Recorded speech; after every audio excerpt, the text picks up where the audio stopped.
turn the flights around. Here's ABC senior White House correspondent Selena Wang. Tonight, the Trump administration sharing this dramatic video from the president of El Salvador showing alleged Venezuelan gang members arriving to his country overnight, marching into prison.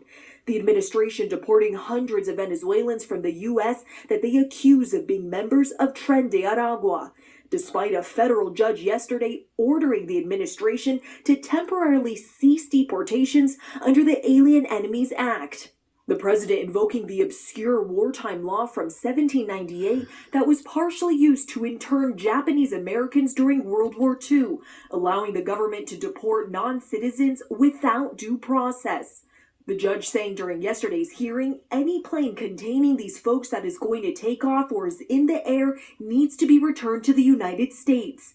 The president of El Salvador posting, "Oopsie, too late," in response to an article about the court order. Sources tell ABC News the Trump administration made a calculated decision to ignore the judge's ruling to turn around the flights because they were already over international waters.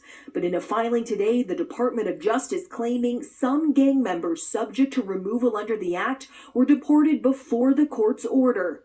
The White House saying Tren de Aragua is a direct threat to the national security of the United States. These heinous monsters were extracted and removed to El Salvador, where they will no longer be able to pose any threat to the American people. They never should have been allowed into our country in the first place. It's our responsibility to protect our families, to keep our streets clean and safe. And that's exactly what the president said he was going to do, and that's what you're seeing being executed right now. We will follow the law. Lindsay, President Trump is thanking the president of El Salvador for accepting the alleged gang members. And tonight, a White House official tells me that the administration has been in compliance with the court order. The Trump administration is now asking the D.C. Circuit Court to halt the federal judge's decision. Lindsay? Selena Wang from the White House, thank you. Now we turn overseas. Yemen's Houthi rebels are vowing to retaliate after U.S. strikes.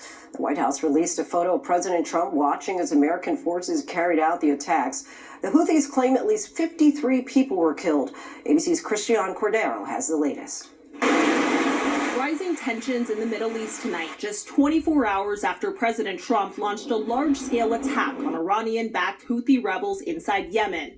New video shows smoke rising from an explosion. U.S. officials say last night's strikes hit dozens of missiles, radars, drone, and air defense systems in Yemen. At least 53 people have been killed and nearly 100 injured.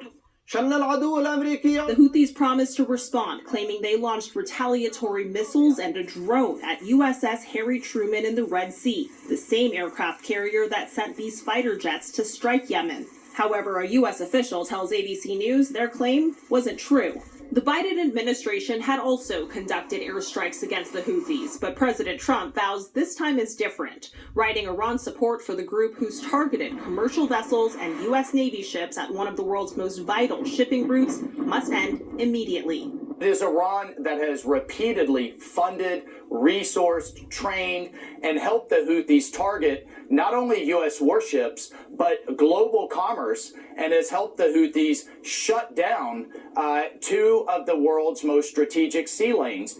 Lindsay, National Security Advisor Mike Waltz was asked by our Martha Raddatz today if there was any chance of direct U.S. military action against Iran. Waltz responded, all options are on the table, and that Iran's support for the Houthis, quote, will be stopped.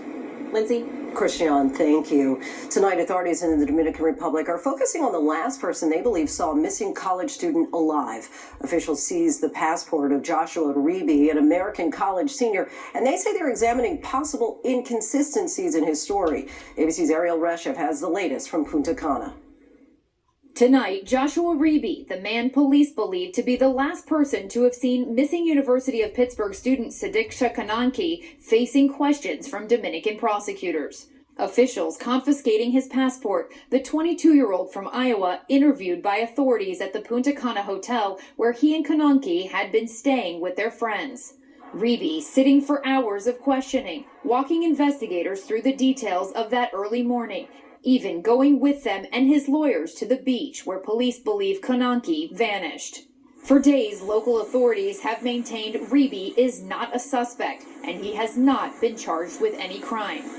Police saying he is still being considered a witness to a possible drowning. But now, sources familiar with the investigation say the lead prosecutor is examining possible contradictions in his story. According to a transcript obtained by ABC News earlier this week, Reeby told prosecutors he and Kananki met the night before she disappeared, drinking with friends before heading to the beach on their own around 4 a.m. The two were kissing in the ocean, he said, when they were slammed by a large wave and started to struggle in the surf. He claimed he tried to save her, saying, "I was holding her under my arm and swimming. It was hard. I was a pool lifeguard, not the ocean. Then, when I finally touched the sand, I put her in front of me. Then she got up to go get her stuff, since the ocean had moved us." He told prosecutors he passed out on the beach and awoke thinking Kananki had gone inside. Hotel cameras capturing him returning to his room that morning. Lindsay, again, Reeby is not a suspect, and this is still being investigated as an accident. His lawyers say he's being held illegally in his hotel, and they expect him to face more questioning tomorrow.